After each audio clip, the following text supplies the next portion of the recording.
Assalamualaikum warahmatullahi wabarakatuh. Perkenalkan, nama saya Dita Dwi Aulia Ibrahim dengan NIM 811422057 dari kelas A. Di sini saya akan membuat tugas video mata kuliah promosi kesehatan yang diampu oleh Bapak Dr. Irwan SKM MKes.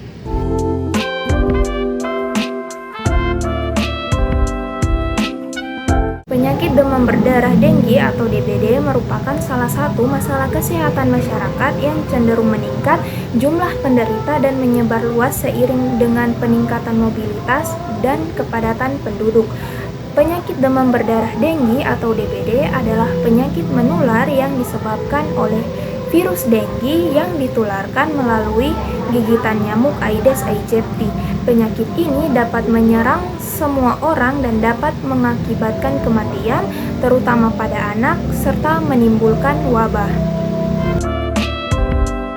Cara penularannya yaitu ditularkan melalui gigitan nyamuk yang infektif, terutama Aedes aegypti. Spesies nyamuk ini menggigit pada siang hari dengan peningkatan aktivitas menggigit sekitar 2 jam sesudah matahari terbit dan beberapa jam sebelum matahari tenggelam. Nah, penyakit DBD ini tidak ditularkan langsung dari orang ke orang. Penderita ini menjadi infektif bagi nyamuk pada saat viremia, yaitu sejak beberapa saat sebelum panas sampai saat masa demam berakhir. Biasanya berlangsung selama 3-5 hari.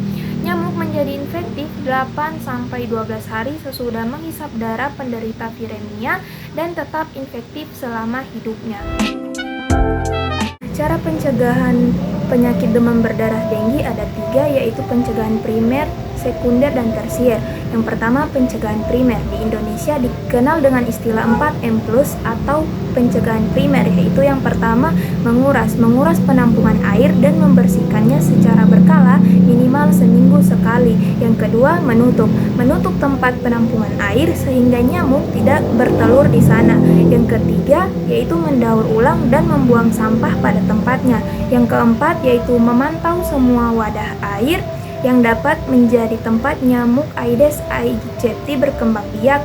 Dan yang kelima, plus hanya dilakukan sesuai kreativitas kita masing-masing, misalkan menaburkan serbuk abate atau temepos pada tempat penampungan air. Kedua, yaitu pencegahan sekunder. Pencegahan tingkat kedua ini merupakan upaya manusia untuk mengupayakan orang yang sakit agar sembuh dan menghambat progresivitas penyakit. Pencegahan sekunder ini dapat dilakukan dengan cara mendeteksi penyakit secara dini dan melakukan pengobatan yang cepat dan tepat. Untuk demam berdarah yang parah, dilakukan pengobatan medik oleh perawat dan dokter yang telah berpengalaman. Pengobatan medik ini dapat menurunkan angka kematian lebih dari 20% sampai dengan 1%. Yang ketiga, yaitu pencegahan tersier. Untuk penderita DBD yang telah sembuh, diharapkan menerapkan pencegahan primer dengan sempurna, melakukan stratifikasi daerah rawan wabah DBD, meliputi daerah endemis, sporadis, potensial, dan daerah bebas, diperlukan bagi dinas kesehatan terkait. Cara pengobatan demam berdarah denggi, yang pertama, pengobatan yang dilakukan di rumah atau secara mandiri. Pengobatan DBD di rumah harus disertai dengan pemantauan gejala. Beberapa pengobatan DBD di rumah yang dapat dilakukan oleh pasien adalah: yang pertama, cukupi cairan tubuh dengan banyak minum untuk menghindari dehidrasi. Yang kedua, minum air putih yang cukup dan utamakan minum minuman yang mengandung kalori seperti jus atau sari buah dan juga susu.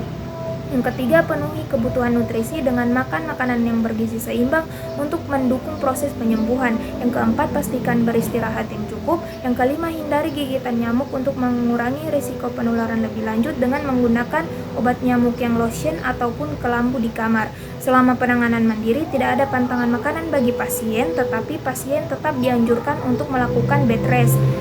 Pasien juga dapat diberikan jus jambu sebagai sumber utama cairan, terutama jika pasien mengalami mual dan muntah yang dapat menyebabkan dehidrasi. Yang kedua, yaitu pengobatan di rumah sakit. Apabila demam denggi berkembang menjadi demam berdarah denggi atau DBD, pasien perlu dirujuk ke rumah sakit untuk mendapatkan perawatan intensif. Umumnya, pasien demam berdarah yang mengalami gejala berat perlu menjalani pengobatan di rumah sakit hingga lebih dari 3 hari.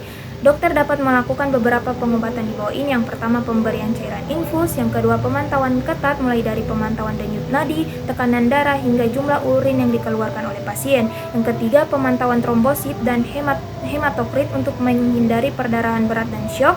Dan yang keempat, yaitu transfusi darah jika pasien mengalami kekurangan darah.